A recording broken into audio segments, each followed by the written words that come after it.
ஓம் சரணாகத தீனார்த்த பரித்ராண பராயணே சர்வசியார்த்திகரே தேவி நாராயணி நமஸ்துதே. வணக்கம் நேயர்களே, இது மகாலட்சுமி ஜோதிடம் வழங்கும் காலச்சக்கரம். உங்கள் அன்பு ஜோதிடர் ஸ்ரீராம்ஜி பேசுகிறேன். அனைவரும் நலமுடன் இருக்கிறீர்களா? நன்றாகத்தான் இருப்பீர்கள், நன்றாக இருக்க வேண்டும். இன்றைய காணொளியில் நாம் காண இருப்பது தொடர்பும் கடனும். இதன் தலைப்பு. ஜோதிட சாஸ்திரத்தில் கடன் பற்றுறது அப்படிங்கிறது எல்லாருக்கும் பொதுவான ஒன்று தான்.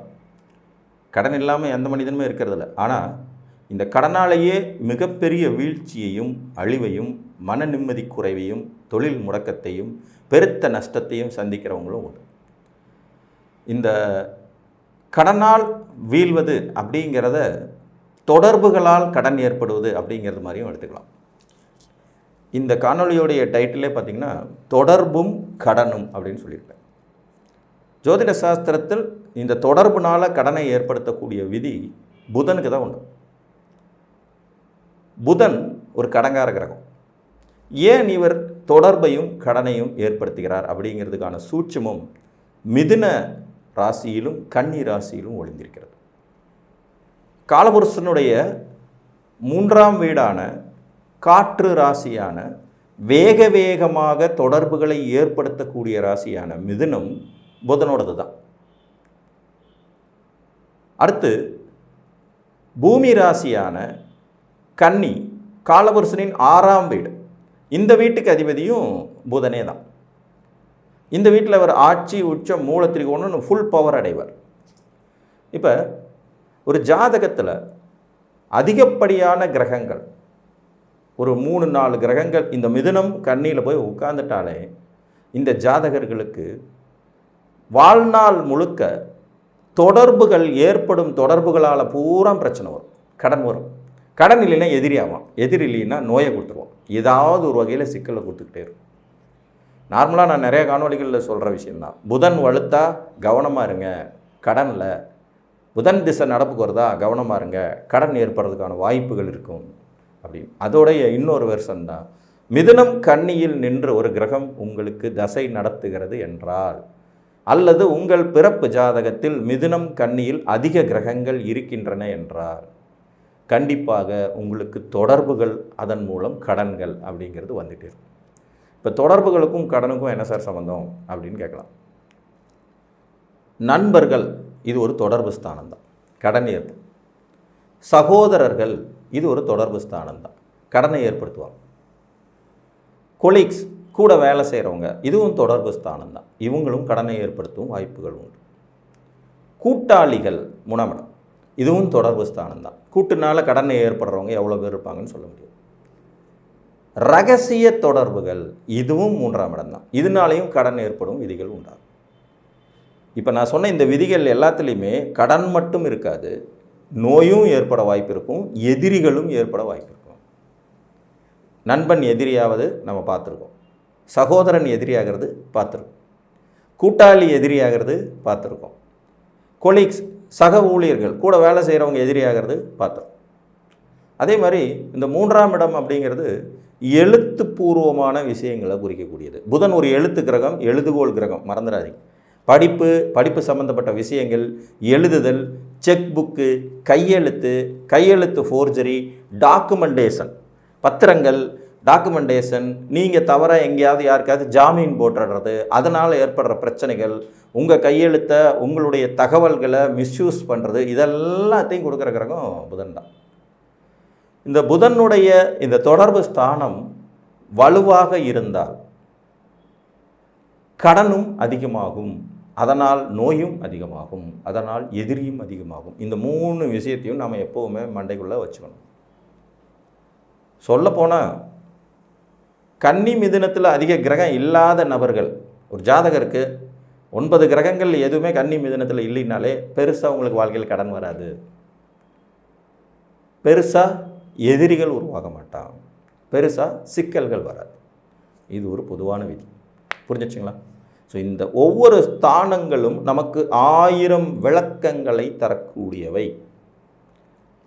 மிதுனத்தை ஆள்வது ராகு, புதன் தான் அந்த வீட்டுக்கு அதிபதி. ஆனால் அந்த வீட்டுக்குள்ளே இருக்கிற திருவாதிரை நட்சத்திரம் தான் அதை ஆக்டிவேட் பண்ணும்.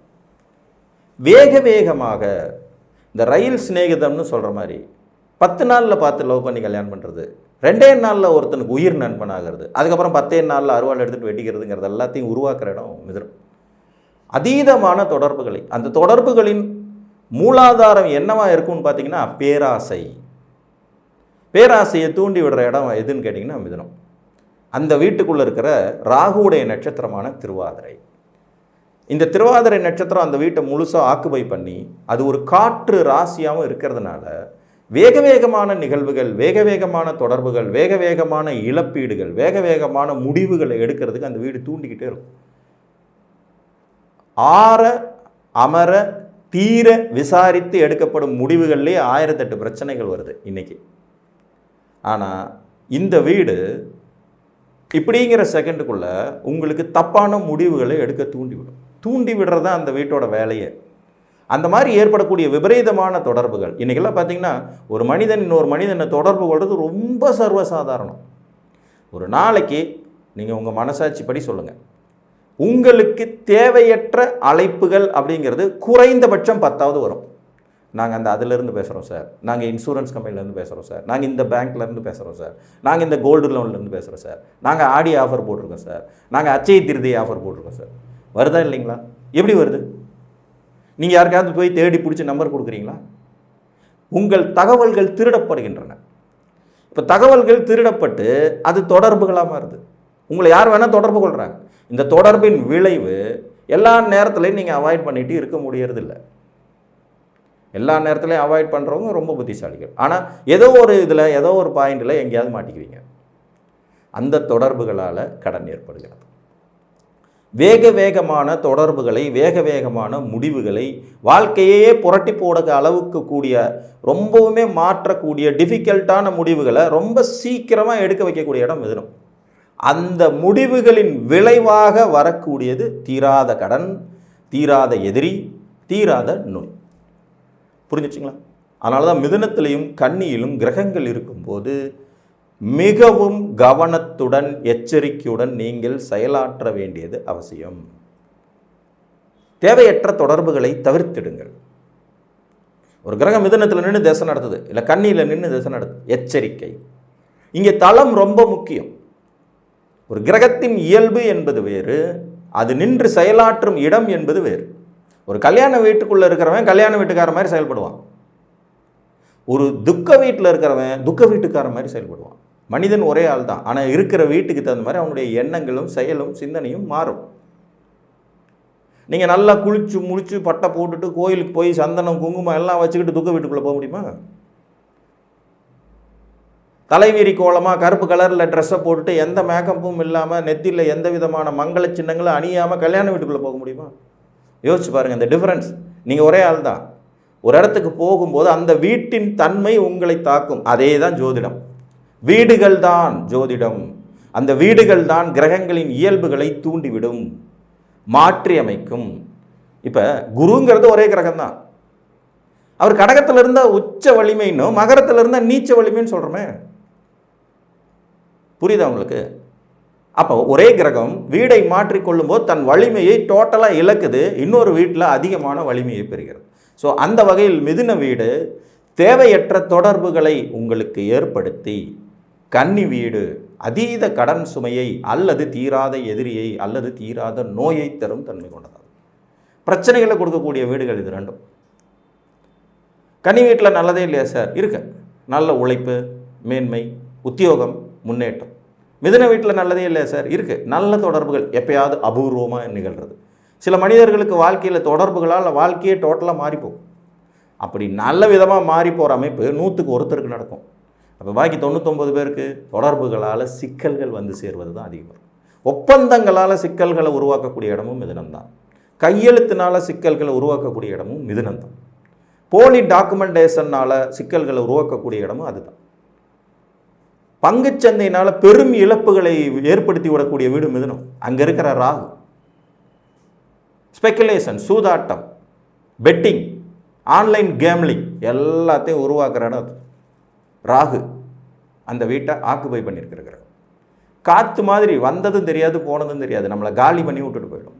ஸோ நேச்சுராகவே புதன் வலுத்தாலே இந்த பிரச்சனைகள் எல்லாம் ஜாதகத்தில் வரும்.